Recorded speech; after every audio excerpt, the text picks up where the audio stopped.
Toi, tu m'as dit dans le chat, t'as dit quoi dans le chat? Je t'avais dit de monter. Quand tu m'as dit tu te trompes, mais je sais plus sur quoi. Ah bah oui, je me souviens d'avoir. Attends, est-ce que je peux le retrouver? Il y avait Tu 2 m'as points. dit tu te trompes. Hein. J'ai dit, vas-y, monte. Non, sur la loi du talion abolie. Non, ça Ouais, c'est Lorem, ça. Il y avait un Mais truc ça, il par a rapport à validé. ce que j'avais dit.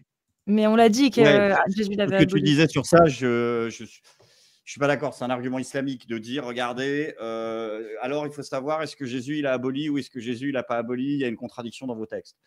Sur ce point-là, il n'y en a pas. Non, c'est pas une contradiction. C'est que Dieu s'est contredit tout seul. Oui, il s'est contredit. Oui, mais c'est ça. C'est ce qu'on dit. Parce que Jésus, c'est Dieu. Donc quand Dieu, il a dit, quand Dieu il a fait descendre un jour une loi pour des hommes, on voit qu'il a pas, soit il n'a pas le même sens de la justice et de l'égalité que nous, parce qu'il a donné une autre loi différente à d'autres gens, soit il est venu se contredire. Donc Dieu peut changer d'avis. Donc Dieu est-il réellement Dieu peut changer. Dieu peut changer d'avis. Mais Dieu n'est pas censé être omniscient. Omniscient? Qu'est-ce qui l'empêche de changer d'avis techniquement, indépendamment de la question? Comme un caprice, quoi. Non, mais à quel moment c'est une bonne solution, une bonne loi de lapider celle qui a été violée en pleine ville? Miauler. On dit miauler, c'est bien mieux. Miauler. Ça n'a jamais été une bonne idée, que ce soit dans la préhistoire, dans les hommes des cavernes ou aujourd'hui. Ça n'a jamais été une bonne idée. C'est quasiment une loi préhistorique du reste. Voilà. Donc, comment quelqu'un qui est omniscient, il n'y a aucune raison déjà de la dire la première fois. Déjà la première fois, tu n'as pas à la dire. Donc, comment tu te corriges sur un truc Non, ça n'a pas de sens. Ça n'a pas de sens. Même si on vient dire que Jésus, après, il devient pacifiste, il devient cool, je sais pas, funky. Mais à une époque, tu as dit ça. Mais ça, c'est inacceptable. Ça passe pas. Et il y en a plein. Il y en a plein. Comment ça, Dieu, il peut changer d'avis? Des fois, il devient barbare, stupide, débile. Et des fois, il devient cool. C'est quoi ce Dieu? Il y aurait plein de réponses que peut apporter. Il y a plein de. Oui, le grand écart qui est effectué par la théologie catholique, protestante et orthodoxe, c'est-à-dire la théologie une fois l'instauration de l'Église, oui, il relève quasiment de la schizophrénie, parce qu'il faut faire cohabiter deux dieux qui sont ouvertement pas les mêmes. Mais il y a eu 400 ans de débat. Hein. Il aurait dû passer par un psy divin avant de nous écrire des livres. Il n'aurait pas dû passer par un soigne-toi d'abord. Je pense que c'est les gens qui vivaient à cette époque qui auraient beaucoup besoin de psy, déjà, pour commencer. Parce que, effectivement, ces textes-là sont humains de leur époque. Tous ces textes-là. Oui, bien sûr. Et il n'y a rien de divin, zéro. Jusqu'à preuve du contraire. Jusqu'à preuve du contraire.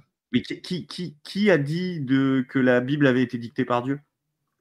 Non, personne. C'est pas moi qui le dis. Personne. Ouais. Mais donc, on le jette à la poubelle. Il n'y a aucune parole qui... Pourquoi tu le jettes à la poubelle? C'est quoi l'intérêt de garder une parole humaine? On a deux nouvelles paroles humaines à jour. Si on les garde, c'est qu'il y a... Pardon. Si on les garde aujourd'hui et qu'on la sacralise, c'est qu'il y a quelque chose de divin dans cette histoire. Mais c'est quoi le truc divin dans cette histoire? Ce qu'il y a de divin pour la théologie chrétienne, c'est l'inspiration qui est faite par l'Esprit Saint. Après, l'homme, on fait ce qu'il veut. Tout ce qui a été inspiré, il est pourri. Juste pour rebondir, Amir, sur ce qui a été dit, pas tout à fait personne, parce que quand les lois qui sont dictées dans Deutéronome, c'est les lois qui sont descendues à Moïse, et Moïse les retranscrit à son peuple. Donc soit c'est vraiment les lois de Dieu que Moïse dit, soit c'est pas les lois de Dieu. Mais si c'est pas les lois de Dieu, on peut jeter à la poubelle, en fait, tout ça. Ça sert même plus à rien, se dire que Moïse est un menteur, ouais. Et j'ai même mieux, si ça a été inspiré par l'Esprit Saint, vu les horreurs qu'il y a dedans, c'était plutôt un esprit malsain. Je ne sais pas où est la sainteté là-dedans.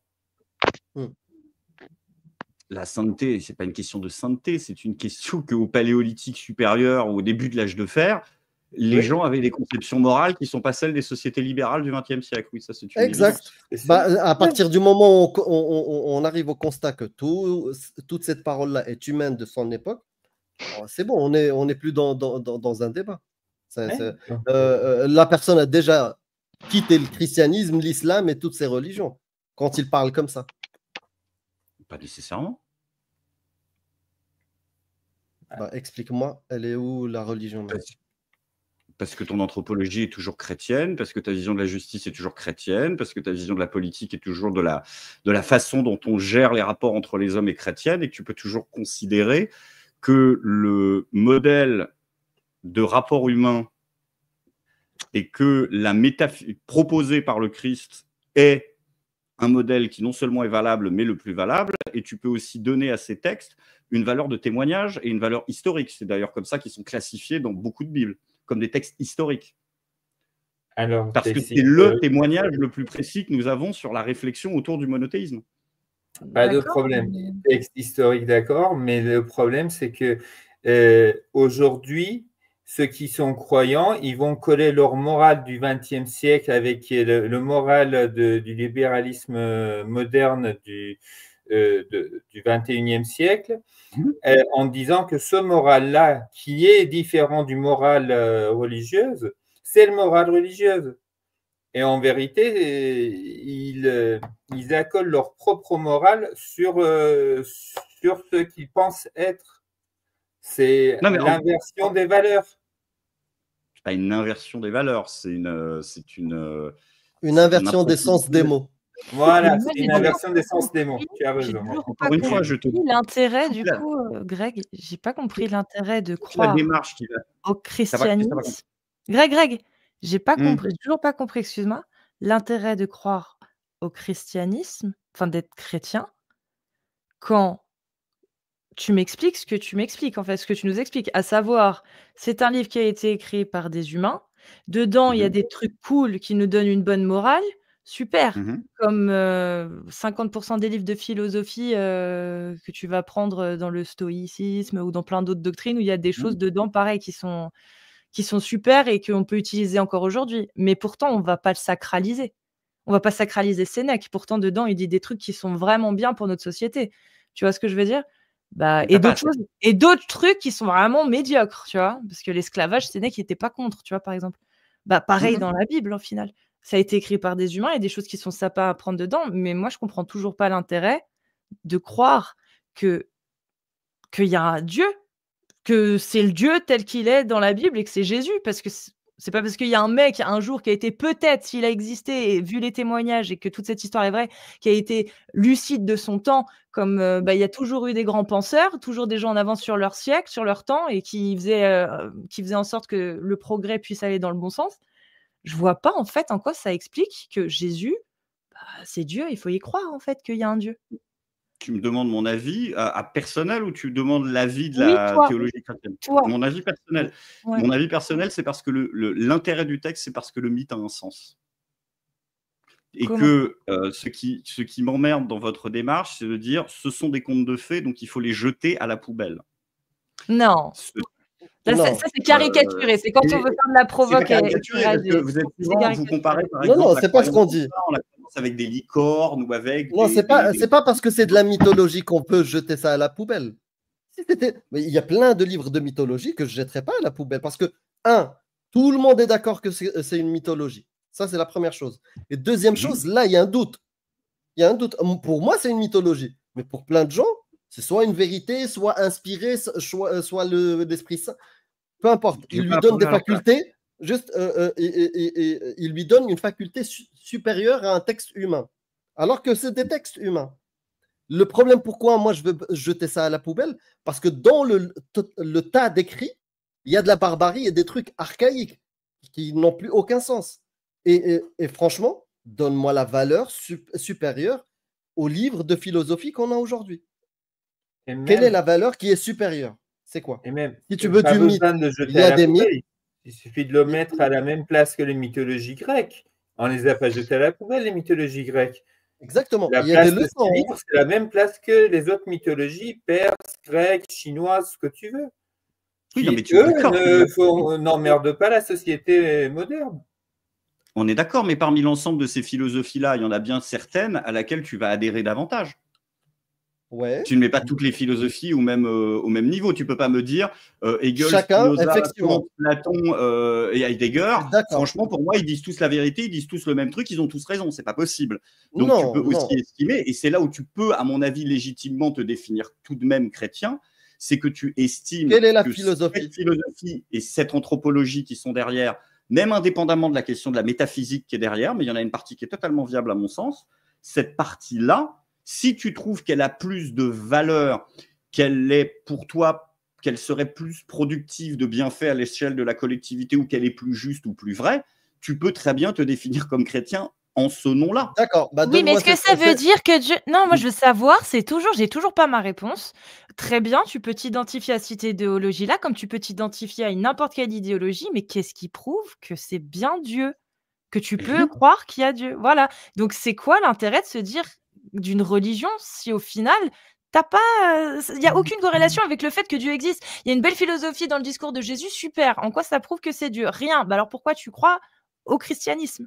Tu peux juste prendre la morale qui t'inspire dans Jésus, la morale qui t'inspire chez Platon, la morale qui t'inspire chez Sénèque et faire ta propre morale, sans pour autant décréter qu'un Dieu existe. Tu vois? Non, mais c'est pour ça que la croyance n'est pas une vertu. C'est l'espérance qui en est une. Mais après, j'ai une conception du christianisme très particulière, et pas très personnelle, mais très particulière. Non, mais quand tu te dis chrétien, oui. Tu crois en Dieu? J'espère qu'il existe. Ah, donc d'accord. Donc au final, ouais, toi, t'es vraiment spécial en fait. Ok. Non, mais ça même des prêtres, ils peuvent te répondre cette réponse. Non, mais oui, non, mais je pense que Greg, vraiment, il sait pas, mais il espère que oui, parce qu'il a trouvé dans cette philosophie quelque chose qui lui parle vraiment et qui fait sens pour lui. C'est ça? Mais quelle est la philosophie? Mais comme tu n'en as pas la certitude, tu laisses le doute, et donc du coup, tu es agnostique chrétien. Mais quel croyant aurait une autre démarche que celle-là, s'il est un minimum sincère, que de dire j'ai trouvé là-dedans quelque chose qui me parle, quelque chose que je trouve logique, bon et rationnel, et voilà pourquoi j'adhère à cela. Mais après, ceux qui vont aller chercher dans les textes la preuve scientifique, et c'est encore pire quand ça part dans une forme de numérologie ou autre, ou de tentative de trouver la preuve de l'existence physique de Dieu dans les textes, ceux-là sont perpétuellement et éternellement voués à l'échec. Mais du coup, pourquoi tu espères qu'il existe? Tu sauras si Dieu existe le jour où il viendra te parler, où il viendra te parler. Pourquoi tu espères qu'il existe alors? Je comprends pas. L'espoir fait vivre. Non, mais d'accord, mais qu'est-ce qui t'a... Enfin, qu'est-ce que t'espères quoi? Parce que qu'il existe, ça te donnerait quoi de plus? La vie éternelle. Il me semble quand même que la récompense c'est quand même un petit peu plus, on va dire, agréable que. Oui, mais qui te dit que tu vas y avoir le droit, toi? Parce que si l'Ancien Testament, il faut que tu le prennes en compte et que tu n'as pas bien compris, parce qu'au final, c'est les anciens qui, eux, avaient bien compris, et les nouveaux, vous êtes juste des réformateurs qui n'ont rien compris, bah tu l'as dans le cul au même titre que nous tous. C'est pour ça que j'espère. Donc au final, tu as autant à perdre qu'à gagner. S'il existe tel que toi tu le conçois, ok, mais s'il existe tel que les anciens le concevaient, tel que Saint Paul le concevait, bah là, c'est nous tous qui l'avons dans le cul et toi aussi. Ouais, tu as fait pleinement le pari de Pascal, en fait, en choisissant le christianisme. Qui te dit que c'est pas le Dieu qui... Non, parce que le pari de Pascal, ce serait de dire j'ai rien à perdre à y croire, et j'y crois, et je me contrains d'une certaine manière à y croire. Je ne me contrains pas à y croire par pari.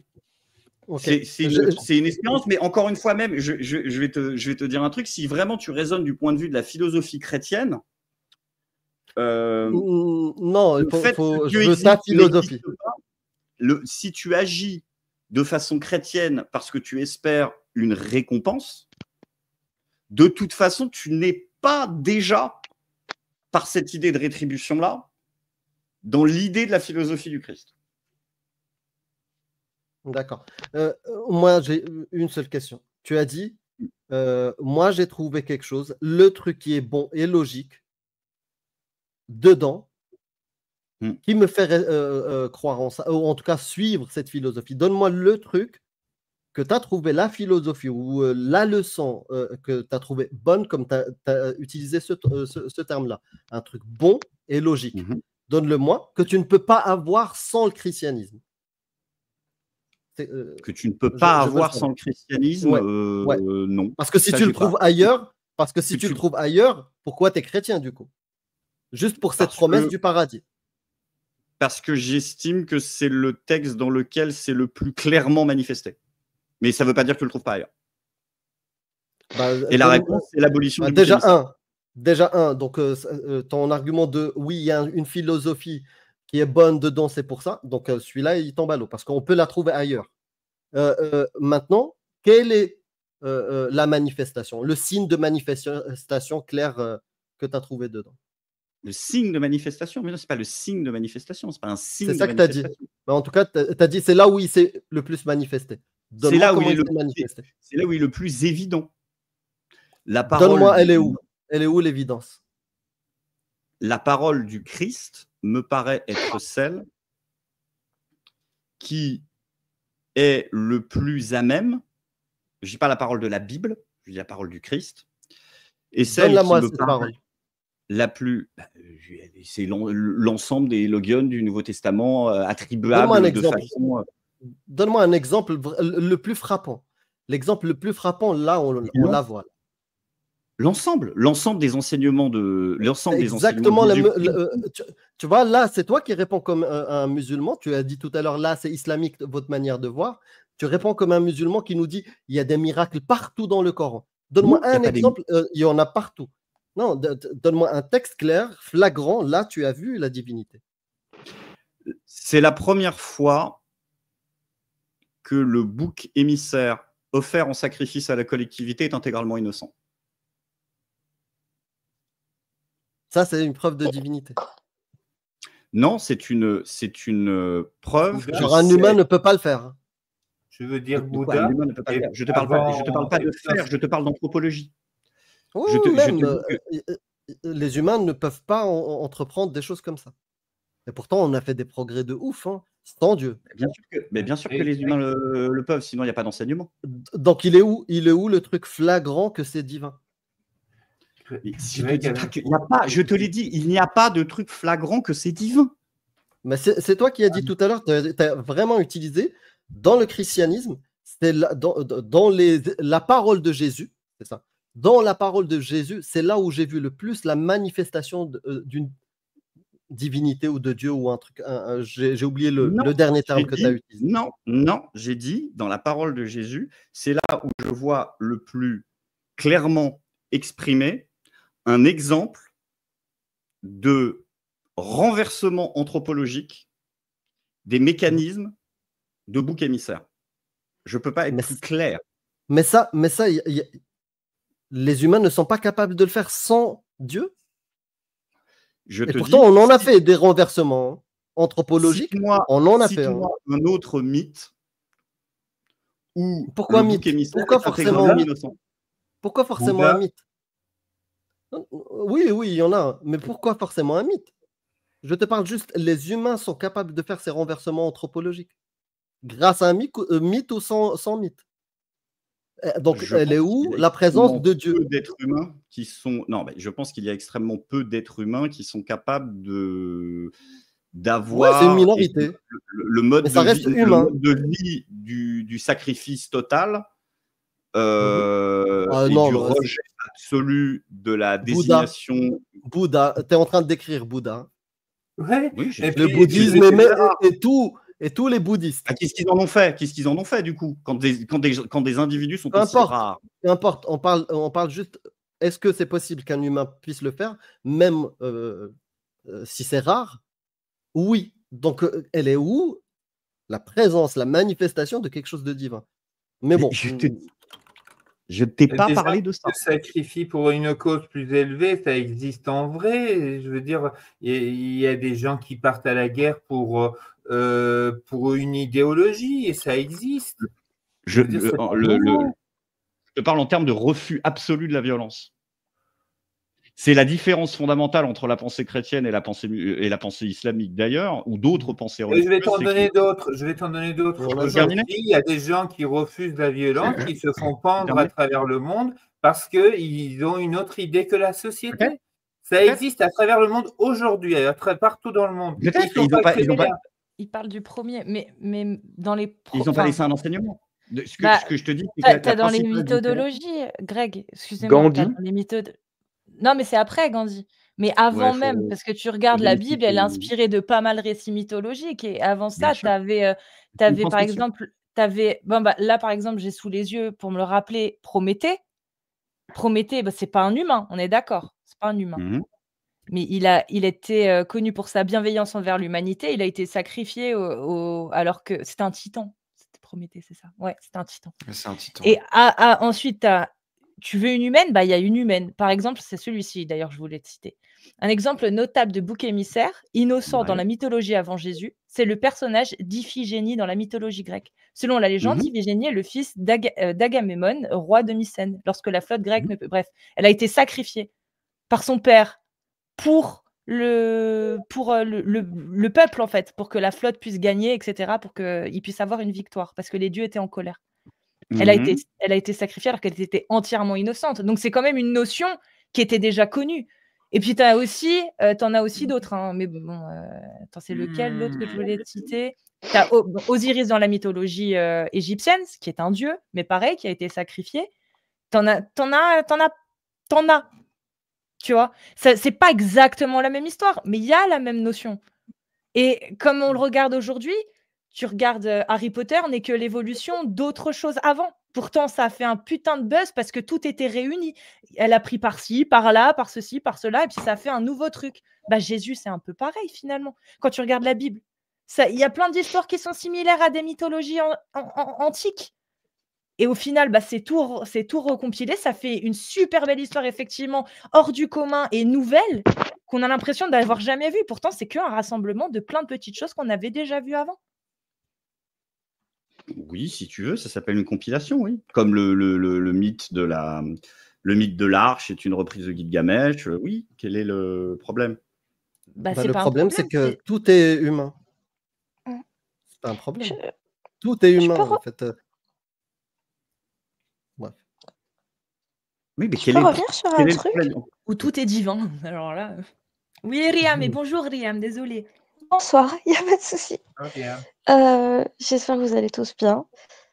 Non, je voulais juste revenir sur une chose, quand tu parles de la pensée chrétienne qui n'est pas Mmh. violente, je comprends pas sur quoi tu te bases parce que la pensée chrétienne en soi, c'est pas quelque chose c'est quoi déjà la pensée chrétienne? Et J'aurais comme dû dire la pensée c'est chrétienne, quelque chose c'est-à-dire d'uniforme, mais non, ce je n'est parle pas de uniforme. l'enseignement des paroles attribuables à Jésus. De façon, Et on va pour dire, avec un taux de certitude suffisamment démontrable pour dire que c'est une parole qui a probablement été soit prononcée par le personnage historique, soit qui a été suffisamment répétée par les auteurs différents qui ont écrit le texte pour que ce soit pas un rajout d'une source unique. donc tu prends uniquement la parole qui dans tous ces enseignements-là et ce qui est resté qui t'arrange en quelque sorte, non?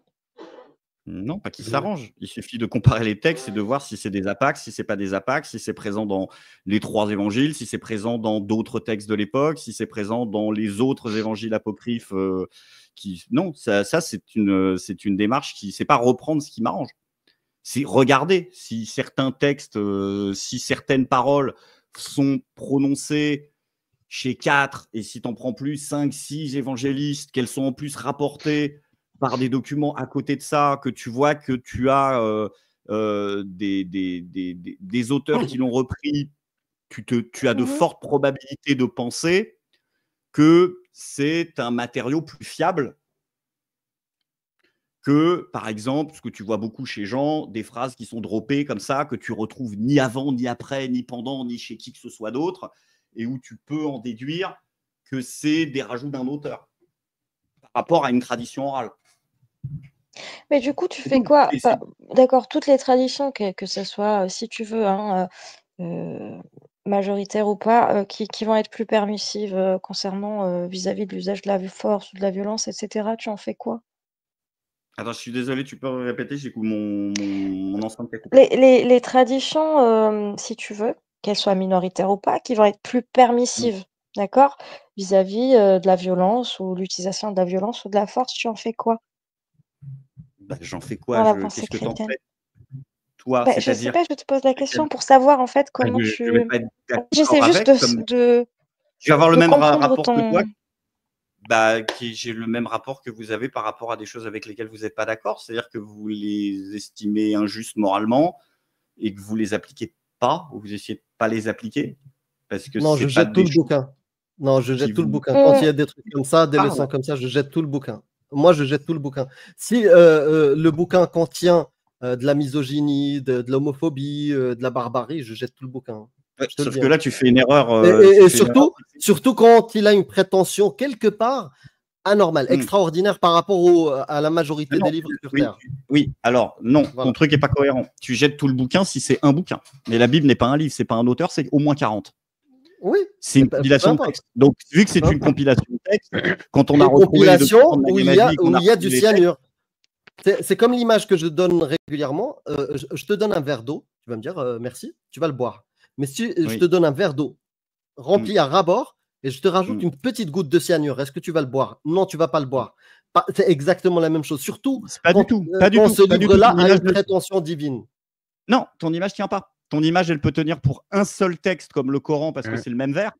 Mais pour la Bible, je te dirais, tu as 40 vers. Non, jusqu'à aujourd'hui, quand j'achète une Bible, il y a tout. Quand je veux lire Jésus, je n'ai pas le choix. C'est un seul bouquin. Et ça a été compilé comme ça. Pourquoi depuis toujours vous gardez ces textes-là? Si, exact, tu as raison, et qu'il faut avoir une vision christique. Juste la parole que Jésus a prononcée. Pourquoi vous trimballez tout ce tas de bullshit barbare et nocif, mais il n'y a pas de violent. Regarde, tu es obligé de m'associer à un collectif. Ton argument, il parle de la livre. Ton argument, c'est un verre avec une goutte de cyanure. Moi, je te dis, il y a 40 verres, il y en a une quinzaine qui ont du cyanure, et puis il y en a peut-être 10. Tu peux pas les dissocier. L'eau, elle n'est pas terrible, et puis il y en a 5 ou 6. Non, tout est mélangé. Tout est mélangé. Quand j'achète la Bible, tout est mélangé. C'est toi qui as choisi de choisir tes pages. Tout est mélangé. C'est comme l'eau. Tu peux pas dissocier. C'est pas parce que la Fnac te vend un bouquin qui a été codifié comme ça et parce que des gens ont estimé que tu peux pas prendre les textes un par un. Ce que tu dis est faux. Il y a eu des chrétiens. Pas dans une religion. Pas dans une religion. C'est pas la même chose. Mais si tu es baptisé catholique, apostolique, romain, que tu crois au pape et à toutes ces conneries. Quand on a découvert les premières bibliothèques chrétiennes, on a vu que les mecs, ils avaient. Alors, attends, laisse-moi terminer. Il y en avait un où il y avait une grotte où les mecs, ils avaient un bout de Matthieu, ils avaient Jean. Ils avaient un bout de la République de Platon, ils avaient un ou deux mythes assyro-babyloniens qui traînaient, et puis ils avaient ça. Les textes ont été considérés comme des textes à part et des textes séparés pendant des siècles. Donc, si en plus de ça, tu pars d'un argument scientifique rationnel qui est de dire c'est pas un auteur, c'est plusieurs, et c'est un collectif d'auteurs, voire pour certains textes présentés comme étant émanant d'un auteur, un collectif d'auteurs, tu peux estimer que dans la bibliothèque, si tu viens chez moi, tu as une bibliothèque, tu vas me dire Camus, je prends, Sartre, je prends, par contre, moi, Spinoza, je prends pas. Bah, c'est exactement pareil. C'est pas parce que. Mais on les prend pas en pensant que c'est une parole divine. C'est là où toute la différence, Greg. Tu prends ça en pensant que c'est une parole divine. Je sais pas si tu vois ce qu'on veut dire. En fait, la position de Greg, j'ai envie de lui dire comment on répond aux coranistes. Est-ce que tu ouvres des lives pour critiquer l'Église catholique, les églises évangéliques et d'autres églises dans ce genre? Parce que eux, ils le prennent différemment. Parce que finalement, c'est pas avec nous que tu devrais venir débattre, c'est avec eux. Il va pas avancer. Tu devrais gagner d'abord le combat, et après on jouera le final ensemble. Non, c'est pas final avant l'heure. J'ai d'autres combats. Si j'ai des gens qui veulent venir en parler chez moi, je le fais, mais c'est pas mon sujet. Non, c'est pas mon truc, parce que c'est pas ce que j'ai décidé de foutre de ma vie, parce que les débats théologiques avec d'autres, ça peut être très intéressant. Vous avez un combat qui perd, vous savez très bien à quel point je le soutiens et à quel point je suis avec vous sur ça, même si j'essaye quand même occasionnellement de donner à Casus une littérature de qualité pour la faire changer. D'ailleurs, je t'en remercie. Excellent. Mais non, c'est pas mon truc. Mais là, j'arrive pas à suivre sur ton argument. En plus, si vraiment tu es rationnel, enfin, je suis désolé. Non, ne parle pas de rationnel, Greg. Là, tu l'as pas été. Non, tu l'as pas été. Tu m'as pas donné. Tu m'as pas donné un truc bon que tu peux avoir de cette vision christique. Rien que tu ne peux pas avoir ailleurs. Et la deuxième chose, tu n'as pas réussi à me montrer quel est le truc flagrant qui te donne un soupçon d'émanation pas humaine.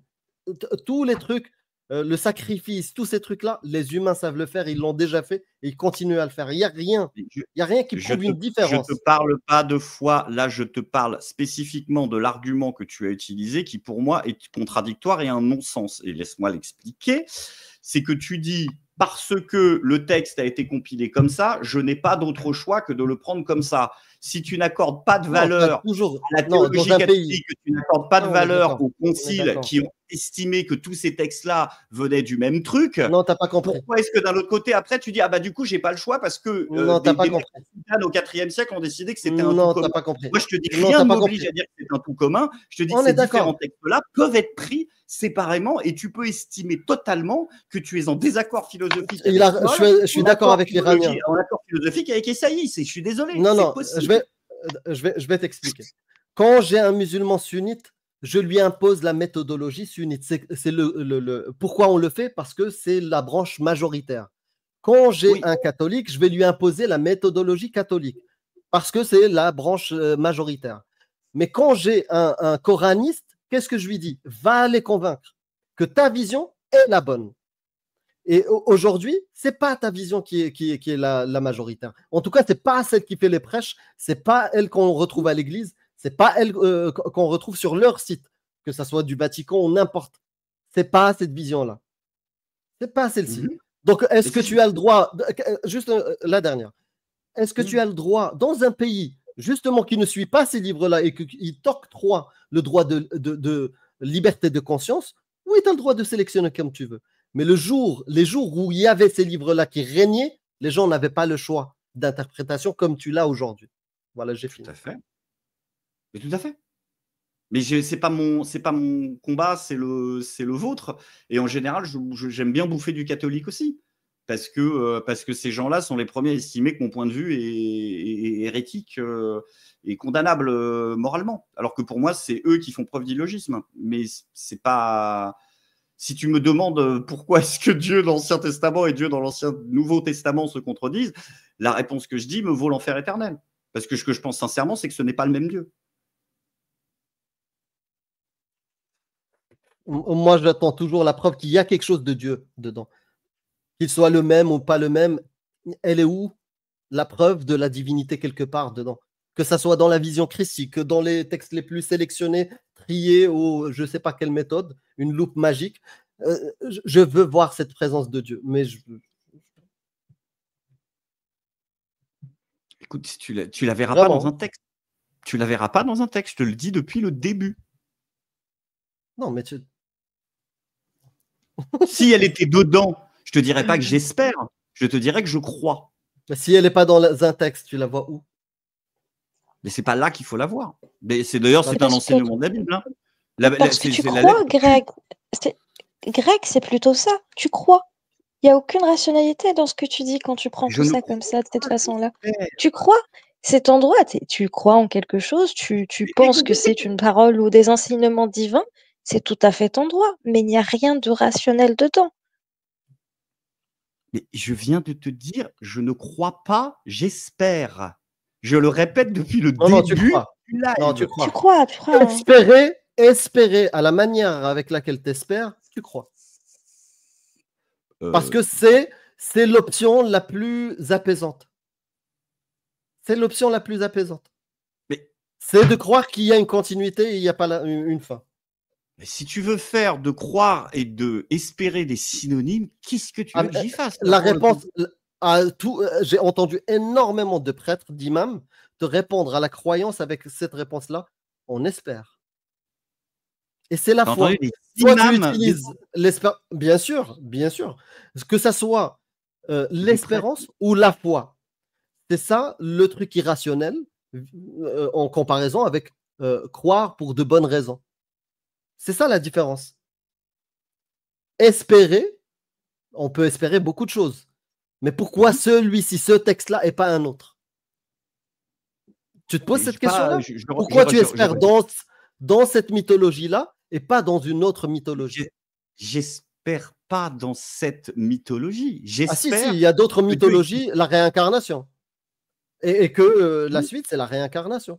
Et peut-être qu'il n'y a pas de Dieu. Il y a d'autres philosophies où il n'y a pas de divinité. Donc pourquoi tu espères dans celle-ci et pas dans une autre? Et tu le sais, hein, parce que tu as grandi dans un environnement de cette mythologie. C'est la seule raison. Pas du tout. Bien sûr que si. Bien sûr que pas si. Du que tout. ça soit par tes origines ou par ce que tu veux, il y a ça. Ou ton environnement. Pas du tout. Tu as sélectionné celle-ci comme ça. J'ai sélectionné celle-ci parmi d'autres. J'ai étudié le judaïsme, j'ai étudié le christianisme, j'ai étudié un peu moins l'islam, j'ai étudié le shintoïsme par ma mère qui l'a pratiqué pendant pas mal de temps et qui le pratique plus ou moins encore dans une variante un peu trop occidentalisée à mon goût. T'es né dans quel pays? T'es né dans quel pays? La France. La France. La France, c'est un pays quoi? Généralement, c'est quoi la mythologie qui est présente dans le territoire français? Mais ça, la plus représentative, la plus présente. Ah, c'est le christianisme, mon ami. T'es pas né je sais pas, en Iran ou au Maroc ou un truc comme ça. T'es né dans un territoire de catholicisme ou de christianisme. Voilà, donc il n'y a pas de surprise. Non, là, tu me fais... C'est pas un hasard. C'est pas un hasard. C'est ce livre-là.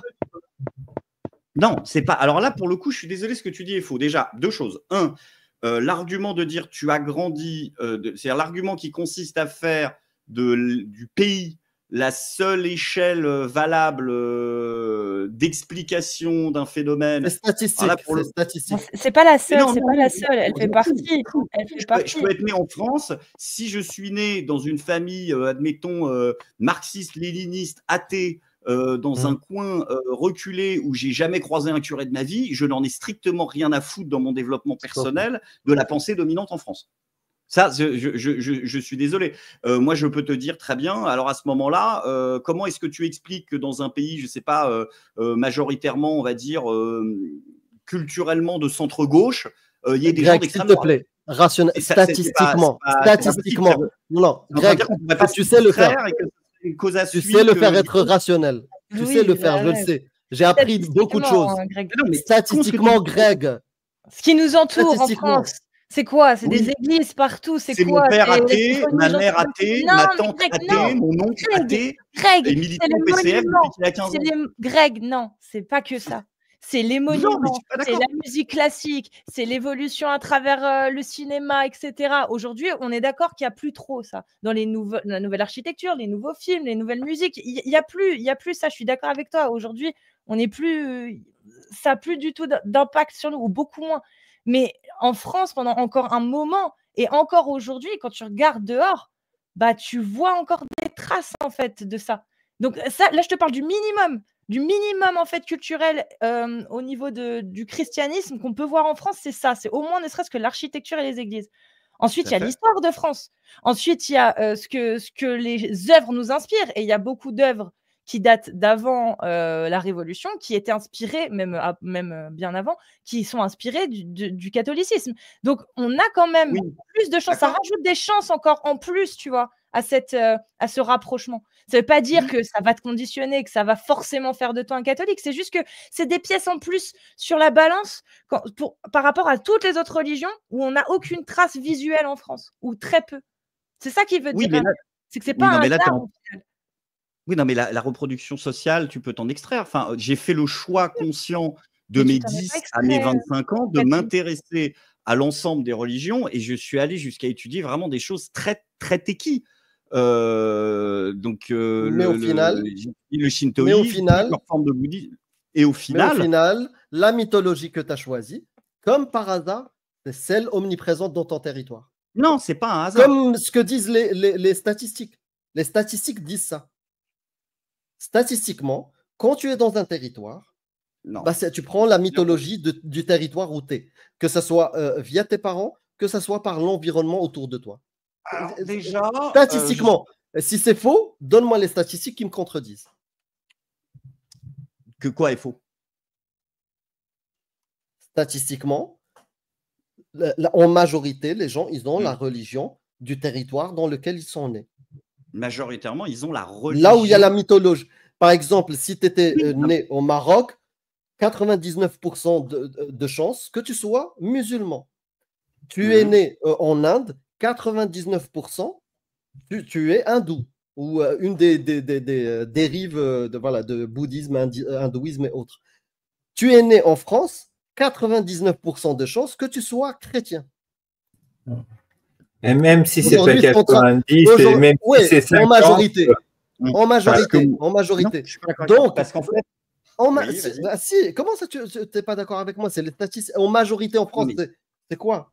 C'est ça, majoritairement, tu as plus de chances d'être. Vous voulez qu'on montre les statistiques? On va montrer les statistiques. Mais tu es très, très déterministe là. Alors, techniquement, si c'est religion, ça déterministe. Si tu viens me dire, moi, Greg, je suis né en France, j'ai étudié toutes les religions et je suis shintoïste. Là, je vais te dire, waouh, là, je vais m'intéresser parce que c'était une exception. Mais si tu me dis, j'ai étudié toutes les religions et au final, je suis de la mythologie de mon territoire, c'est pas une surprise. Non, c'est pas vrai. Je vais te dire un truc. Je vais te le dire. Tu peux pas. Là, tu es en train de m'associer à une mythologie qui n'est pas la même. C'est pas parce que je me repose sur la mythologie chrétienne que mon rapport à la chrétienté est un rapport dominant. Quand je te dis que, par exemple, le Dieu de l'Ancien Testament et du Nouveau Testament ne sont pas le même… J'ai jamais dit ce que tu viens de dire. Non, mais tu vas répondre à quelque chose que j'ai pas posé. Tu m'associes à la mythologie chrétienne. Je t'ai dit, par exemple, il y a tu crois en Bouddha? Non, oui. Enfin, je crois en Bouddha. Je pense que son message… alors, ça dépend de quel Bouddha on parle. Mais… et Ahura Mazda. Ahura Mazda. Lui aussi, il fait partie de tes divinités que tu espères avec eux? Avec elle? Non, parce que je ne l'ai pas étudié, Smith, particulièrement. Mais, quand je te dis que le Dieu de l'Ancien Testament n'est pas le Dieu du Nouveau Testament, cette affirmation-là, si tu raisonnes tu reproduis la mythologie majoritaire dans ton pays, cette mythologie-là, mais elle est… Non, c'est pas ça que j'ai dit. 0,00001% de la population française a pensé ça. Non, c'est pas ça que j'ai dit. Non. Greg, écoute, par exemple, un Marocain qui est né au Maroc, 99% de chances, il sera marocain. Ou je vais dire, en majorité des chances, il sera marocain. Il sera musulman. Oui, il sera musulman. Maintenant, attends. Maintenant, parmi tous ces musulmans-là, et bien sûr, il y en a, ils vont te parler de leur islam. Ça n'a rien à voir avec l'islam sunnite. Ils vont te dire, oui, mais tu sais quoi, ça, c'est pas divin, je prends que ces textes. Il y en a, ça existe. Hein. Est-ce que ça veut dire qu'ils se sont extirpés de la mythologie du territoire? Non. Comme par hasard, ils restent musulmans, même s'ils ont une lecture innovante. Le miracle serait le Marocain de Casablanca, il a étudié les religions, il me dit, je suis zoroastrien, ça m'a convaincu. Là, je serais impressionné. En l'occurrence, le rejet du Dieu de l'Ancien Testament, c'est-à-dire du Yahvé de l'Ancien Testament, c'est absolument pas une position qui est culturellement française, ni même culturellement de quasiment plus aucun pays maintenant, puisque les derniers à penser comme moi ont été exterminés. Je pense que je t'ai tout donné, Greg. Mais non, mais non, mais de toute façon, surtout que ce qu'il faut comprendre aussi, ceux qui me suivent un peu le savent, la première communauté religieuse à laquelle je me sens proche, ce n'est pas la communauté chrétienne. C'est la communauté de ceux qui ne sont pas des littéralistes.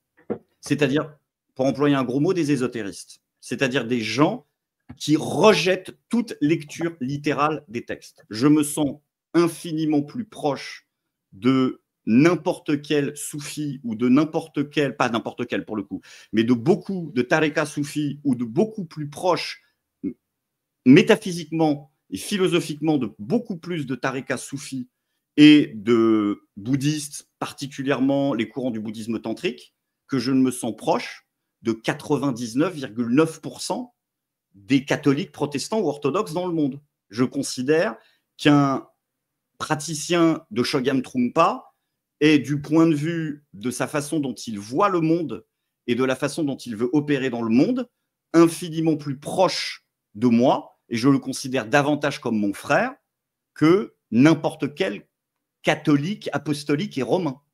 Là, je vous attends une seconde. J'ai juste un truc à aller chercher, qui est en l'occurrence mon chat, et je suis là dans 20 secondes. OK? J'arrive. Juste, ça se fout sur la gueule dehors. J'arrive. J'en profite juste pour vous dire que je vais y aller, parce que demain, je me lève tôt pour aller en déplacement.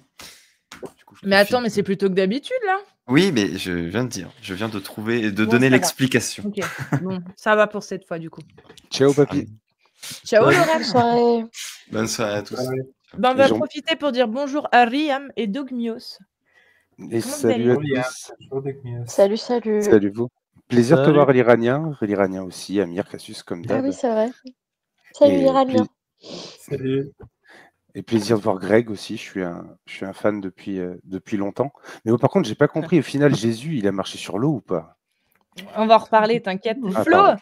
on te laisse faire ce qu'on t'a Il a surfé. retenu pendant tout ce temps. Est-ce que tu as un mot de la fin avant qu'on te laisse, qu'on te libère, Flo? Ah, mais moi j'avais beaucoup d'autres questions en fait. Du coup, j'attendais mais- pour ça. Ouais, mais Vas-y. ça risque de faire un peu long parce qu'on a encore du monde en plus qui va descendre, qui va faire monter. Mais C'est sur vas-y, des sujets du vas-y. sunnisme. Donc peut-être vous allez balancer ça et je réécouterai et j'irai vérifier les Non, infos. plus vas-y, tard. t'as droit à une dernière. Ce qu'on t'a fait attendre quand même. Vas-y. Vas-y. Je voulais savoir, parce que moi, du coup, je m'intéressais au sunnisme pour les sunnites qui doivent suivre le consensus des 4 écoles. Où est-ce que c'est marqué pour que moi j'ai cette information? Comment ça, ils doivent suivre le consensus des 4 écoles? Les sunnites, ils doivent, doivent suivre au moins une des 4 écoles. On est d'accord? Si on est sunnite. Ils doivent surtout ne pas aller à l'encontre de l'avis majoritaire, quelle que soit l'une des écoles, s'il y a un avis majoritaire. C'est marqué où? C'est marqué dans. Alors, Amir, tu l'as le hadith où il est dit que jamais ma communauté ne se mettra d'accord sur un mensonge. Sur un égard. Sur une erreur. Un C'est pas égarement. dans les annulatifs de l'islam? Oui, tu peux. Dans les annulatifs de l'islam, il te parle des choses Le que tu dois pas quatrième faire. annulatif. Le quatrième, elle en a parlé. Mais il y a un hadith qui dit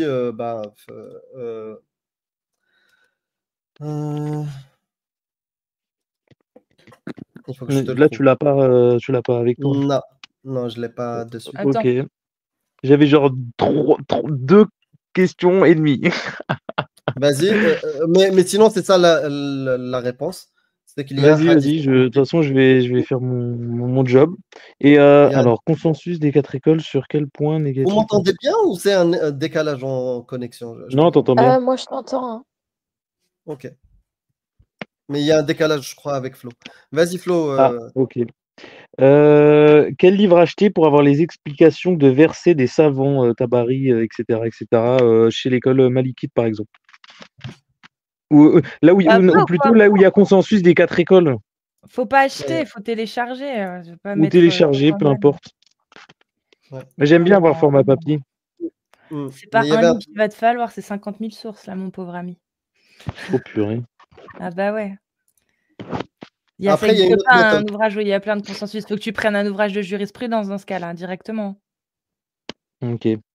Donc ça dépend. Il faut que tu en prennes un de chaque école. Sur mon Discord, tu pourras en trouver normalement un pour chaque école. Mais parce que le problème, c'est que je t'aurais dit les livres en fait qui rassemblent les consensus ne sont pas traduits ni en français ni en anglais, ils sont en arabe. Donc, Ouais, mais après, tu peux avec Google Trad. De quoi, Amir? Après, il a parlé de. En fait, je pense qu'il y a des choses qui se mélangent encore dans ta tête. Hein. Parce que tu as parlé de Tabari Ibn Kathir et tu as parlé de qui rassemble les consensus. C'est deux choses différentes. Tabari Ibn Kathir, c'est des exégètes. C'est les tafsirs, c'est les explications des versets. Ça, c'est Tabari, Ibn Kathir, Qurtubi, Baghawi et plein d'autres. Voilà, c'est d'autres livres. Et celui que tu peux trouver en français, c'est Ibn Kathir. Tabari en anglais. D'autres, tu peux les trouver en anglais. Voilà.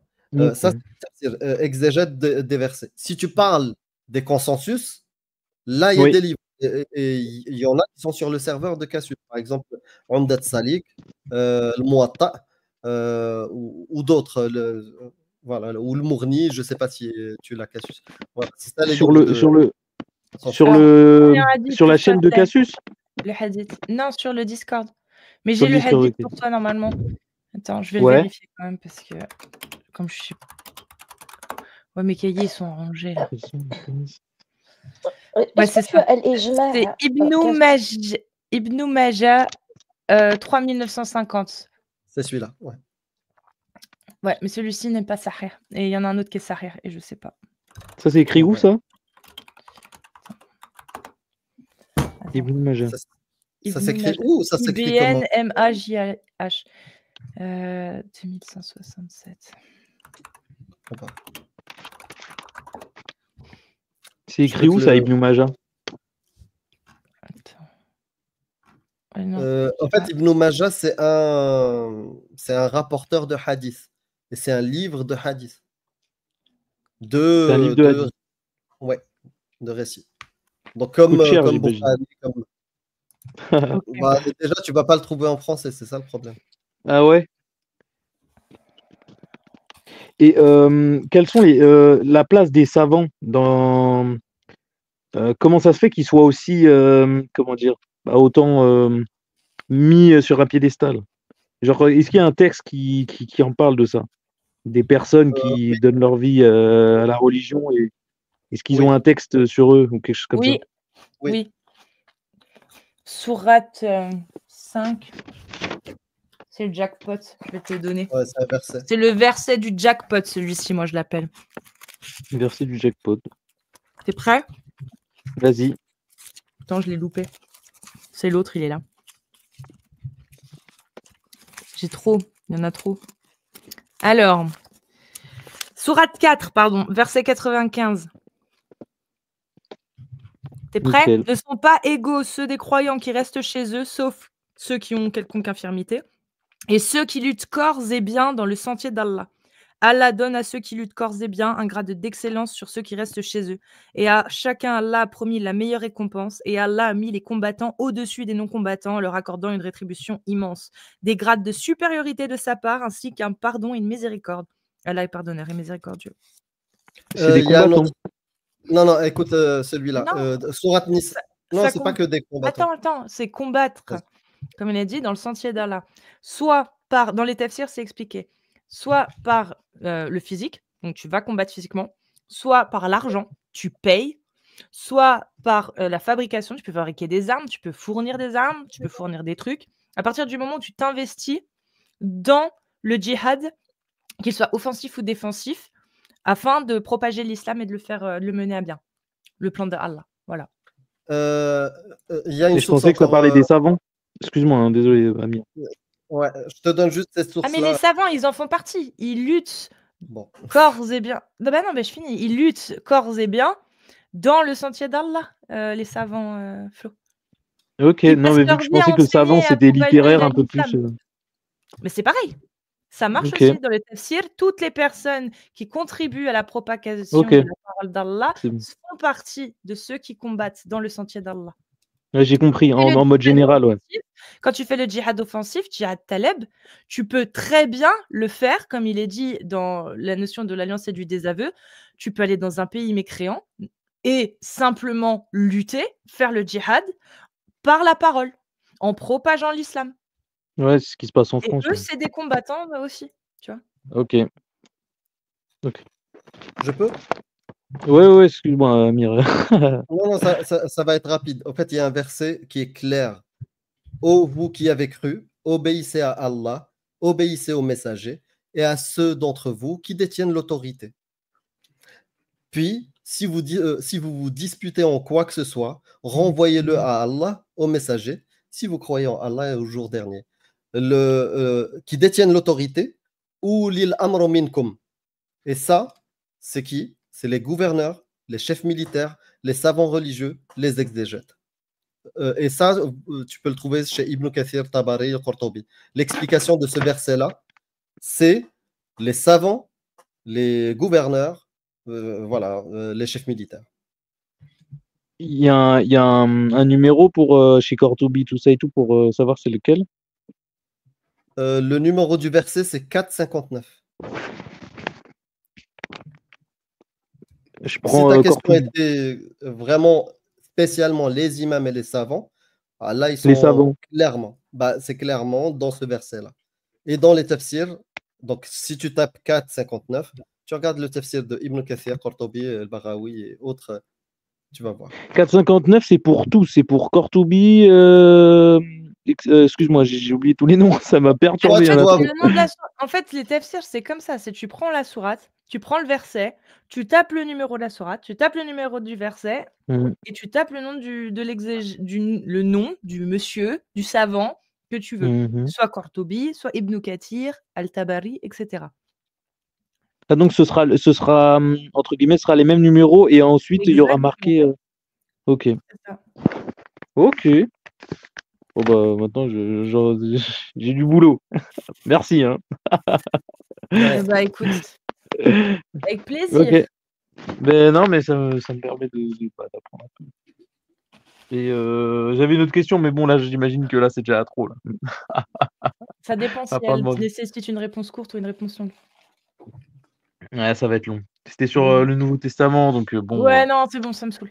Ouais. Lui, il aime bien. Vous pouvez passer la main, vous faites un deuxième live et. Inch'Allah, comme on dit. Et du coup, Flo, merci à vous. Et merci puis j'espère à une prochaine, on ne sait jamais. Inch'Allah. Inch'Allah à vous aussi. On espère beaucoup. Vas-y, bonne soirée à toi. Bonne soirée à vous. Allez, salut. Une bonne recherche dans les sources, hein, du coup. Il est revenu, monsieur David? Ouais, je suis là. Mais ouais, mais bon, ça me. Le chat. Ouais, je vais faire un truc que je ne fais jamais. Parce que la fois que j'ai fait ça, j'ai foutu des trucs et j'ai eu tous les complotistes d'Internet qui ont fait 500 vidéos pour dire que j'étais sataniste. Donc, je vais parler. Mais du coup, ou pas?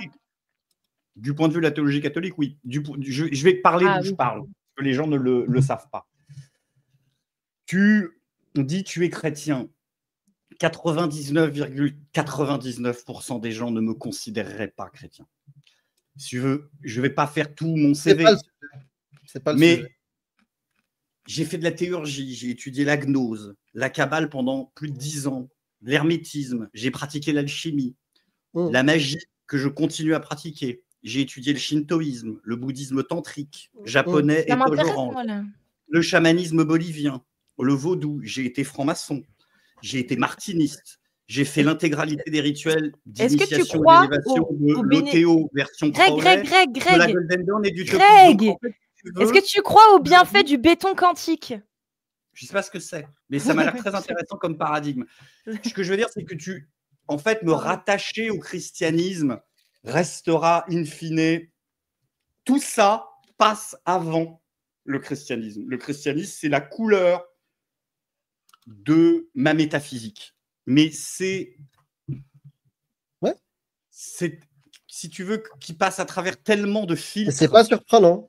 Que de dire que, in fine, j'ai adhéré à quelque chose parce que c'était culturellement mon environnement est intégralement erroné. Tu m'as vu en vrai, mon torse est couvert de tatouages alchimiques.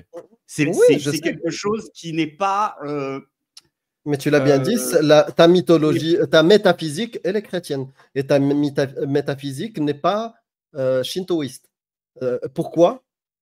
Comme par hasard, c'est celle qui est omniprésente dans ton territoire. Et ça ne va pas changer. Malheureusement, hein, tu serais mieux tombé si tu étais vraiment.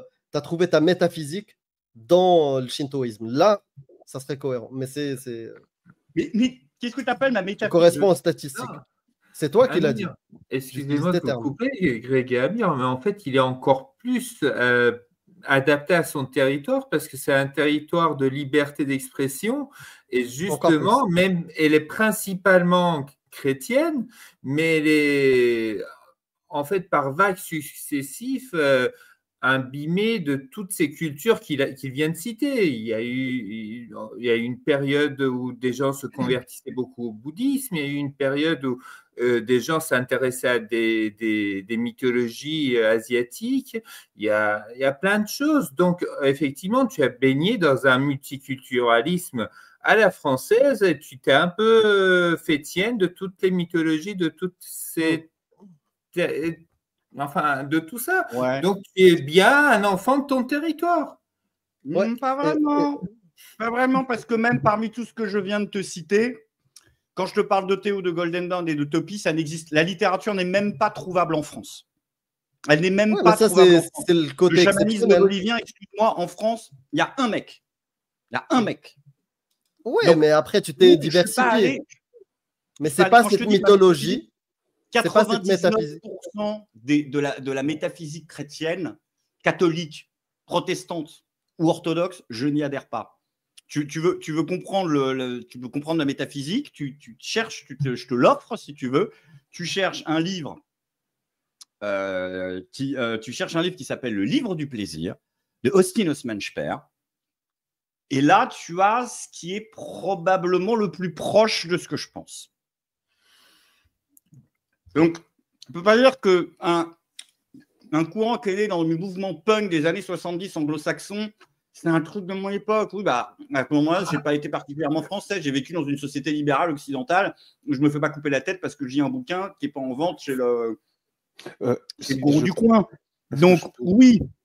Donc, le truc, c'est que j'ai vraiment investi 15 à 20 années intégrales de ma vie là-dedans. Ce qui n'est plus le cas maintenant, d'ailleurs, c'est aussi une des raisons pour lesquelles je n'en passe pas, parce que je l'ai intégré, en fait, maintenant. Je suis parti de toutes les sociétés dont je faisais partie. Donc, mais c'est quelque chose qui est toujours important pour moi, parce que ça détermine exactement ce que je suis aujourd'hui. Je pense que c'est un peu bateau, parce que c'est déterminisme, mais sans ce parcours-là, je ne serais pas ce que je suis aujourd'hui. Cette façon de voir le monde m'a apporté essentiellement des choses extrêmement positives. Notamment ma pratique de la magie pendant des années. Parce que la pratique de la magie... Tu peux expliquer ça? C'est quoi la magie? Alors, la magie, dans le sens où je l'entends, parce que... Oui, bah oui, c'est pour ça que je te demande, parce que déjà... Tu vois, le tatouage que j'ai sur le poignet, l'étoile à 8 branches, j'ai une vision de la magie qui adhère à ce qui est proche de ce courant-là, qu'on appelle le courant chaoticien, qui a été popularisé par des auteurs comme Speer, comme Phil Hine, qui est en fait une forme de magie moderne. Ouais. C'est plusieurs choses. Déjà, c'est non pas adhérer à la croyance surnaturelle. Ça peut paraître bateau ce que je vais dire, mais quand tu le vis vraiment, et que ce n'est pas simplement quelque chose de théorique, ça change radicalement la façon dont tu conçois ta vie. Mais tu vis quoi? Et dont tu exerces ta vie. C'est de considérer non pas que quand on veut, on peut, que ce n'est pas du tout de l'appel à la pensée positive ou à une forme de métaphysique New Age un peu débile. Genre la loi de l'attraction? Voilà, c'est pas du tout ça. Mais c'est de dire qu'entre ce que nous pensons pouvoir faire et réaliser et ce que nous pouvons réellement réaliser à titre individuel, il y a un fossé gigantesque. Ça ne veut pas dire que si tous les jours je prie Dieu que je veux être président des États-Unis, je serai président des États-Unis. C'est pas ça que ça veut dire. Mais ça veut dire que si je n'avais jamais pratiqué la magie ces années entières et que je ne m'étais pas poussé au-delà de mes limites pendant des années entières, je n'aurais jamais fait le choix de vie qui est le mien. Donc en fait, ce que tu appelles magie, ce que tu appelles magie, on est d'accord que ça sort entièrement de la définition de ce qu'on connaît de magie. De ce que la définition qu'on a en général de magie, c'est une définition qui est assez floue historiquement. Alors là, pour le coup, c'est vraiment mon domaine, parce qu'elle est très déjà mélangée à la prestidigitation. Et ça veut rien dire la magie. En fait, la magie, c'est factuellement une quinzaine à minima, rien qu'en Occident, de courants avec des philosophies complètement différentes. Okay, je te parle dans les grandes lignes, c'est-à-dire que quand tu dis c'est magique, ça veut dire que c'est irrationnel, inexplicable et certainement pas. Oui. Comment dire? C'est magique, quoi. C'est ni physique. Ce n'est pas surnaturel, si c'est ça que tu entends. Mais oui, ça, voilà. Eliphas Lévy le dit dès la fin du 19e siècle. Il dit dans le traité Dogme et rituel de haute magie, un des classiques, le surnaturel n'existe pas. C'est le naturel non expliqué, avec tous les défauts des auteurs de son époque, et vraiment cette époque où on veut le justifier par la science et les expériences, etc. Et puis après, mais l'effet de leurs incantations, trucs comme ça, est réel. Il n'y a pas de magie. L'effet est réel. Voilà. L'effet est réel. L'effet est réel et explicable. Il est démontrable parce que c'est ce qu'on appelle démontrable. Oui. Ça s'appelle les effets du conditionnement. de l'autoconditionnement. La stimulation excessive est ce que, par exemple, les auteurs comme Speer vont appeler la gnose, c'est-à-dire se mettre dans un état, encore une fois, il ne faut pas le voir comme quelque chose de New Age, un état de conscience anormal. C'est de la psy. C'est un hacking de soi. C'est de la psy. Oui, mais agressive. Agressive et dangereuse, parce que des gens sont devenus fous aussi. Ce n'est pas la psychologie pour aller bien. C'est la psychologie parfois pour aller très mal, parce que tu as besoin de l'expérimenter. C'est déjà, en fait, simplement la dynamique du... Le mot magique, au final, le mot magie, il porte à confusion pour des gens cartésiens. Il faut savoir, tu lui demandes de quel auteur. C'est comme si je te dis philosophie, de quel auteur. Moi, je te dis des courants plutôt de la magie anglo-saxonne. Moi, je te parle de ce que tu appelles magie. Speer, Hein et toute cette bande-là. Quand, par exemple, j'ai des périodes de ma vie, j'ai un rapport au rituel. J'ai des périodes de ma vie qui sont extrêmement ritualisées, avec des heures de lever précises, des alimentations précises, des gestes précis, des paroles précises. Et les dispositions psychologiques dans lesquelles tu es dans ces périodes d'intense ritualisation de ta vie sont différentes de périodes plus classiques. Par exemple, le carême est un rituel. Le ramadan est un rituel. Pour moi, ce sont simplement des rituels, clairement et simplement, avec une dose d'utilité. Comme les bouddhistes, par exemple. Dans les temples bouddhistes. Est-ce que la méditation est-elle un rituel? Pour moi, la méditation serait plutôt arrangée dans une catégorie. Il n'y a pas que ça, ils ont des rituels, etc. Il y en a qui se posent des cadres de vie où tous les jours ils font la même chose, il y en a qui font autre chose.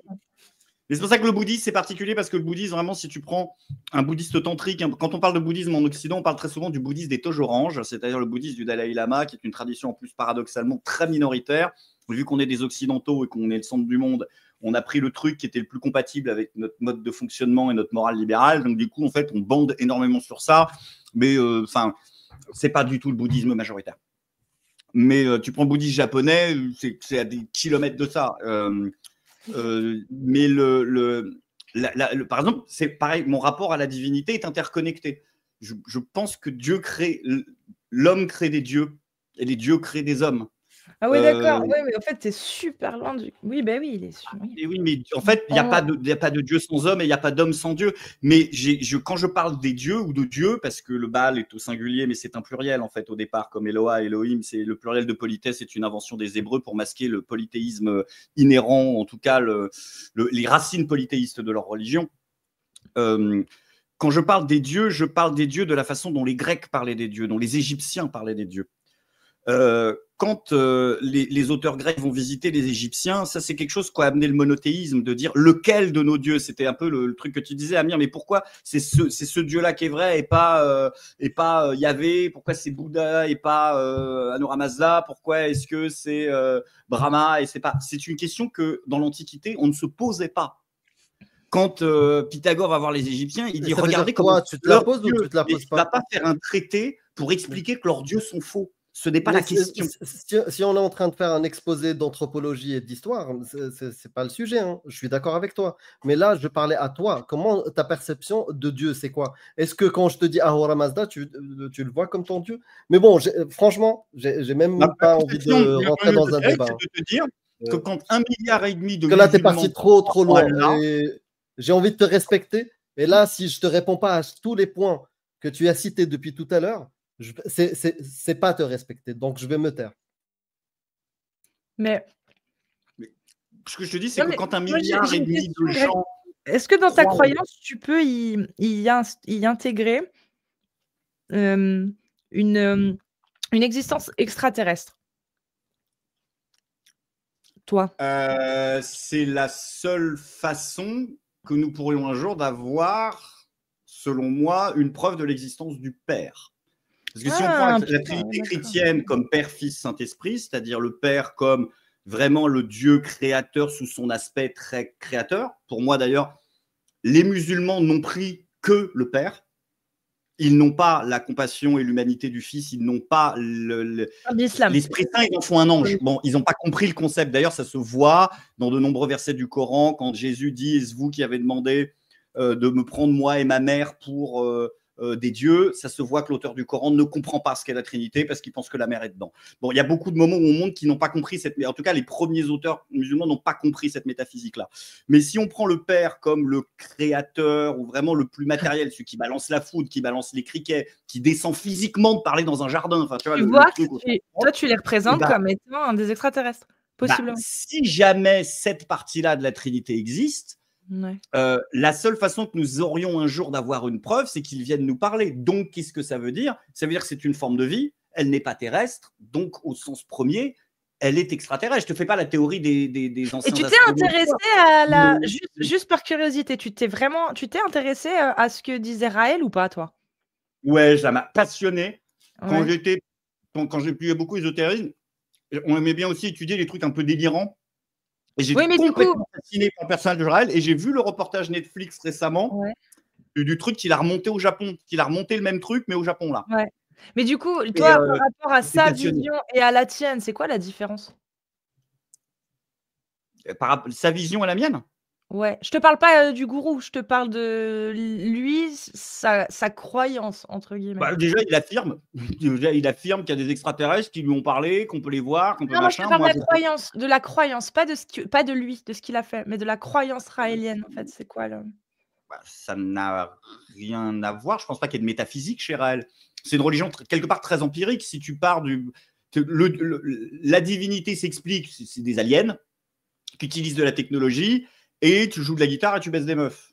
Il n'y a pas de recherche métaphysique, il n'y a pas de recherche philosophique, il n'y a pas de ritualisation de ta vie. Moi, je sais pas, je connais pas assez. À part le reportage Netflix, je connais rien en mode Raël.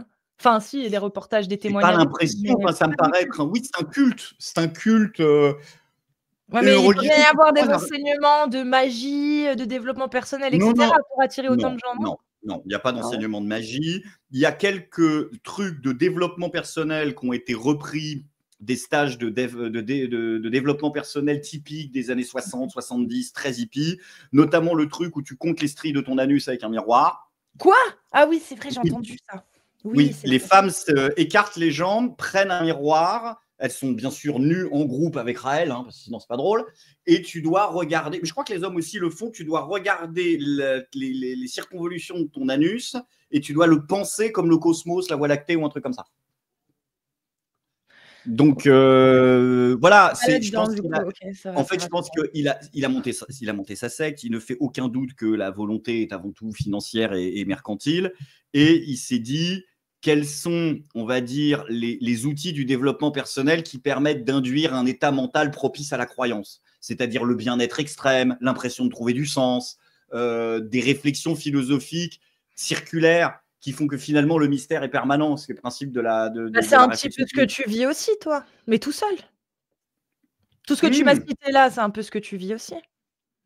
La différence, c'est que pour un chaote, la croyance se change et la croyance est un outil. Oui, bien sûr, mais alors attends, oui, moi c'est pour ça que je te parle de l'idéologie et pas de ce que ça engendre derrière, dans le sens où il y a Raël, effectivement, qui fait tout tourner autour de lui. Juste que, au final, tout ce que tu viens de citer, toi aussi, tu le vis. Ce doute, ce besoin de se dire. Oui, mais j'en ai le contrôle. C'est-à-dire que c'est moi qui choisis de me l'imposer, c'est pas un mec, je pense, il n'y a pas un bien type. sûr, bien sûr, c'est ça, c'est que la différence avec les Raéliens, c'est que eux, c'est Raël qui les ont endoctrinés, alors que toi, c'est toi qui as fait ton choix de te laisser aller dans cette croyance-là. Oui, puis la différence, c'est que Raël, le résultat est le même, en fait, au final, au niveau de ta croyance, au niveau de... Ah non, parce qu'en fait, le principe, la différence entre une démarche exotérique comme Raël ou comme n'importe quelle religion fixée, révélée, et une croyance ésotérique, c'est que l'ésotérisme et la métaphysique, la mystique, ont pour but de chercher des réponses à des questions que tu te poses. Chez Raël, tu as toutes les réponses. Elles sont dans le livre. Dans le Coran, tu as toutes les réponses. Elles sont dans le Bible. Si tu es catholique, apostolique et romain, tu as tout. Il n'y a pas de mystère in fine. Le mystère n'est invoqué que quand il y a contradiction. Mais tu sais ce que tu dois faire, pourquoi tu dois le faire, quelle est la récompense, qu'est-ce qu'il y a après, pourquoi tu as été créé, quel est le sens de ta vie, qu'est-ce qu'on attend de toi. Je n'ai aucune réponse à ces questions. Est-ce que je peux, excusez-moi. Bien sûr. Donc, la démarche, c'est de chercher par toi-même et tu n'as pas de starter pack, en fait. Quand je te dis que j'estime que le mode de vie prôné par la parole de Jésus est préférable au mode de vie prôné par l'islam sunnite, bah, c'est parce que c'est ma réflexion personnelle qui m'amène à dire que cette façon d'aborder le rapport à l'autre est préférable à l'autre. Mais c'est pas parce qu'il y a une autorité qui m'a dit de le penser. C'est parce que tu mets les deux et bon, bah, il y en a une qui me paraît. Tu vois ce que je veux dire? Il n'y a pas de réponse dans l'ésotérisme, dans la mystique. Dans l'irrationnel aussi. Salut Greg. Dans l'irrationnel aussi, il n'y a pas de réponse. Ouais. Je te présente Dogmios qui t'aime beaucoup. Voilà. Oui, que je te suis depuis très longtemps. Et j'aime beaucoup ce que tu fais depuis très longtemps. Moi, j'aimerais rebondir sur ce qu'a dit Lorem et la comparaison avec Pascal qu'il a fait avec les éléments que tu as pu donner. Moi, en fait, la différence que je vois avec Pascal, c'est 400 ans, une situation, du coup, forcément d'une société qui est différente, et tu viens de le dire toi-même par rapport au choix, et là-dessus, je t'entends. Mais la différence, c'est que oui, en effet, Pascal, lui, il me semble, je connais pas très bien, mais il me semble que lui faisait partie d'une famille catholique plus. Donc, il y avait aussi une pression de la société de la famille. Alors, comme toi, tu l'as dit, tu ne l'avais pas, puisque ta famille autour de toi était athée, et que tu étais en France dans la période qu'on vit actuellement.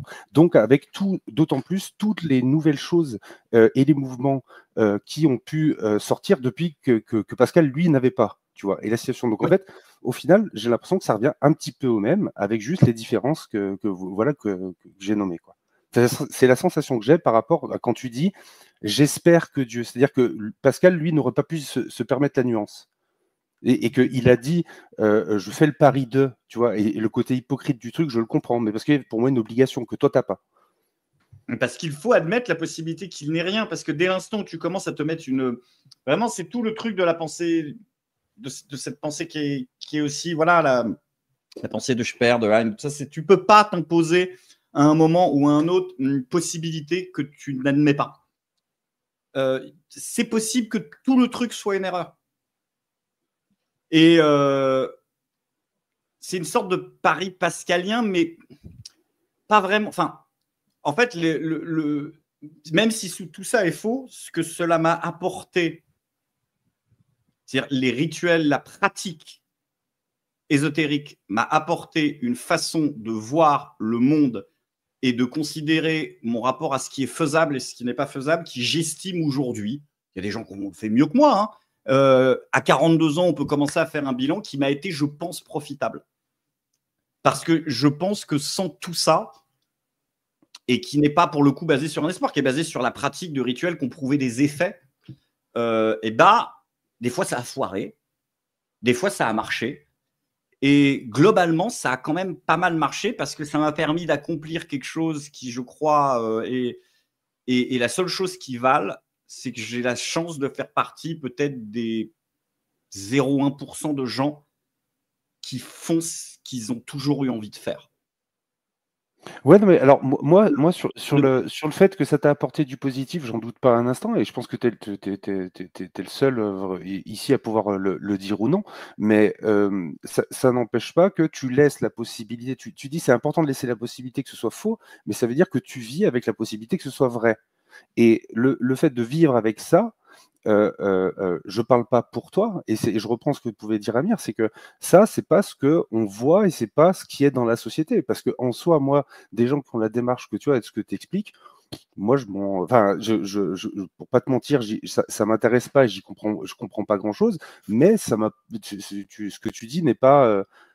Voilà, c'est ton truc à toi, tu fais chier personne, donc je vois pas où est le problème, tu vois. Mais c'est pas ce qui ressort en majorité, tu vois. Là-dessus, je reviens, je reprends ce que pouvait dire. La majorité des gens ont une vision exotérique de la foi, et exotérique des religions, c'est-à-dire quand ils prennent ce texte, soit ils le rejettent, quand ils prennent la question de la religion, de la foi, ils le rejettent, ou ils y adhèrent, en disant c'est cette religion ou cette partie de cette réflexion globale autour de Dieu qui me paraît être vraie.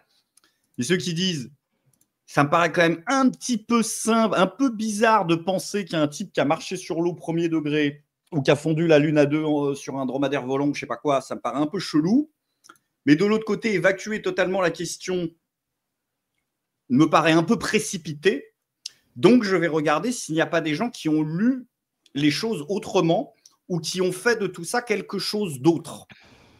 Et effectivement, il y a toute une partie de la population qui a transmis ses textes, qui a transmis ses traditions, qui a transmis ses disciplines, qui, contrairement aux religions révélées, s'est beaucoup plus rapidement et beaucoup plus profondément remise en question aussi, par le fait qu'elle n'avait pas de certitude, et qui a affiné ses arts, ses disciplines, et qui a essayé de se transmettre des choses avec déjà des bienfaits énormes. Hein, Mais tu parles de toi, mais dans la réalité, l'humanité, cette possibilité, cette croyance-là, dans la pratique, depuis que ça peut exister, n'a pas apporté du positif. Ça concerne je ne sais pas si je peux dire élitaire ou élitiste, mais ce truc ça serait le truc ultime de l'humain ultime, quoi.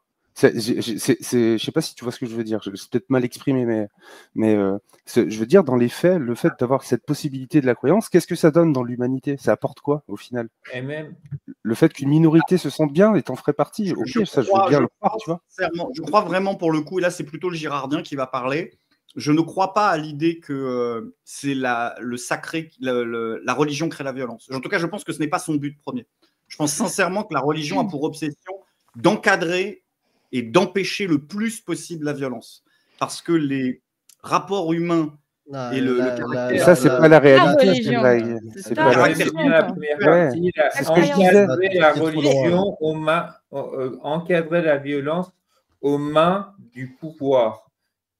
Qu'il n'y ait pas l'agressivité entre les personnes qui sont dirigées, mais diriger la force vers l'extérieur, donc à l'extérieur du groupe. Ça sert à ça, une religion, d'amener des gens à se battre pour une personne et pas entre eux. Oui, dans ce sens-là, il peut être bon qu'ils ne s'entretuent pas les gens entre eux, de proche en proche, mais de loin en loin.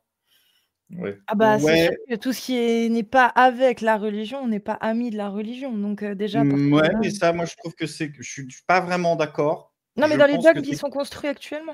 Dans les dogmes, ils sont construits depuis le monothéisme, en fait. Hein, depuis le monothéisme. Parce que, encore une fois, comme je te disais tout à l'heure, les dieux accompagnaient les guerriers à la bataille, mais ils n'étaient quasiment jamais... Les guerriers croyaient qu'ils étaient accompagnés par... C'était pas parce qu'ils n'allaient pas péter la gueule des Anglais parce que Odin leur avait demandé.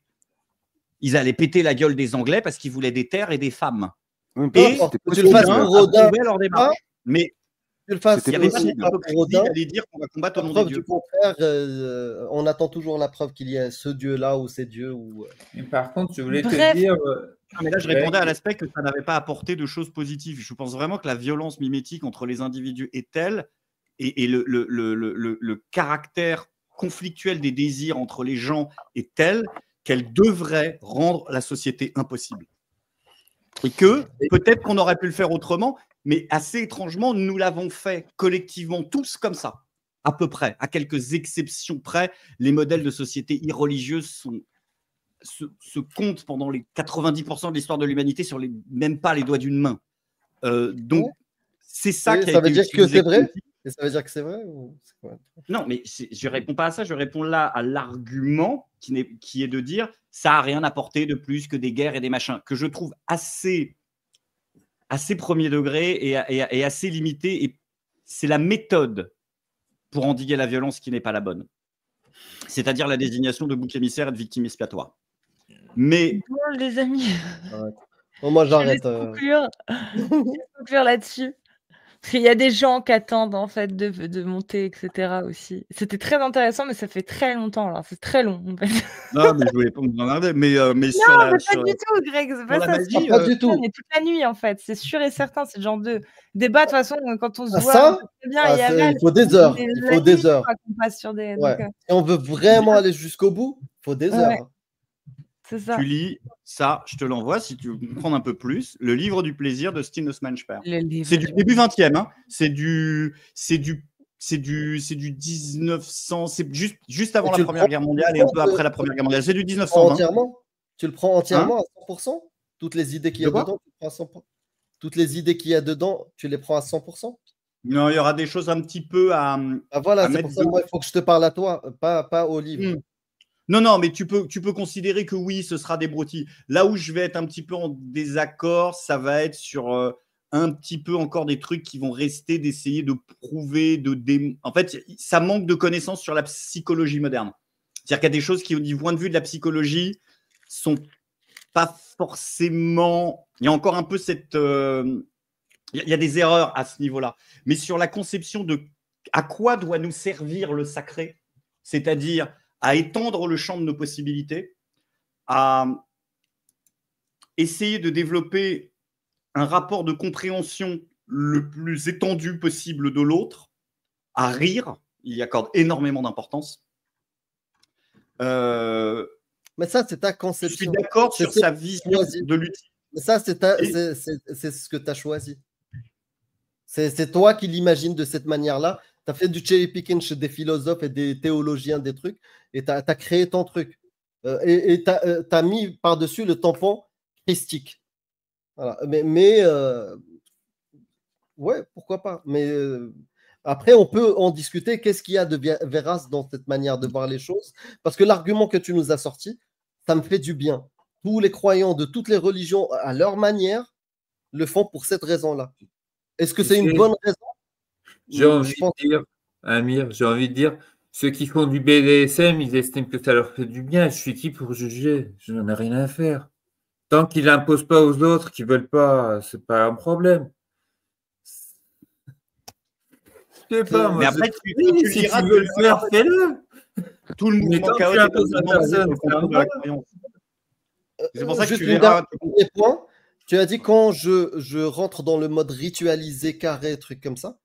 Je pense que oui, le fait d'être carré, bien ordonné, se lever aux mêmes heures ou un truc comme ça, avoir des rituels de vie, ça, tu peux l'avoir sans religion. Et ça, oui, je pense même qu'il y a des études qui sont favorables pour ce type de fonctionnement-là, carré. Oui. Mais là où la différence avec une ritualisation classique, c'est qu'en fait, tu fais une roadmap. C'est-à-dire que tu détermines quel est ton objectif, tu détermines quand le rituel s'arrête, tu détermines pourquoi dans un pool de... Mais tu peux le faire sans religion, ça aussi. Tout ça, tu peux le faire sans religion. Tu peux le faire sans vision christique ou métaphysique. Sans vision christique, oui. Mais ni métaphysique. En tout cas, sans cette méthodologie-là, ça me paraît compliqué. Cette méthodologie-là n'est pas religieuse. C'est comme la psychanalyse. Oui, tu peux te poser des questions sur toi-même sans les connaissances théoriques très précises et affinées de la psychologie. Mais tu arriveras à des résultats qui seront moins efficients. D'accord, faudra prouver. L'étude de la psyché n'a rien à voir avec les religions, hein, entre parenthèses. Enfin bon, passons. Il y a du monde qui attend à ce qui paraît. Ouais. Bon, allez. De toute façon, on se regarde quand vous venez. Ah ouais, mais là, je ne vais pas te lâcher. Hein.